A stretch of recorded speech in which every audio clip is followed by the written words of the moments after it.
ભાઈ માણેકપુરથી લિયાકતભાઈ સેમ્પલ. આ ભાઈ અત્યારે રાતના 1:30 વાગ્યો.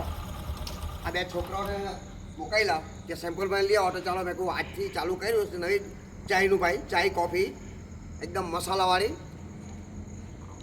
પટેલ રજવાડી છે. પટેલ રજવાડી ચાય, આ રાણકોના ચોકડી એના નજીક. આ કેમેરા બાર ભાઈ, આ ન્યૂ રોયલ. જાક આપ જાક. હા જાક પાલ જાક પાલ પછી એને એના પરથી ખબર બસ સવાઈ ગયો. હવે 24 કલાક માટે છે ભાઈ, આજથી જ ચાલુ થયું છે. હવે સવારે 10 વાગે મને બોલાવ્યો પણ મેં બીજી હોતો તો મારાથી અવાયું નહીં. આ ભાઈ અત્યારે છોકરાઓને મોકલ્યા કે સેમ્પલ ભાઈને ઉચકી લાવો. તો લઈ આવ્યા. તો ચાલો ભાઈ મેં કહું 2 શબ્દ બોલી દે. આવો એકવાર ચાય પીવા માટે ભાઈ, સરસ છે. રાણપા ચોકડીના બાજુમાં નજીક જ જઈએ, જમણી સાઈડ. હા ભાઈ ચાલો પછી બીજો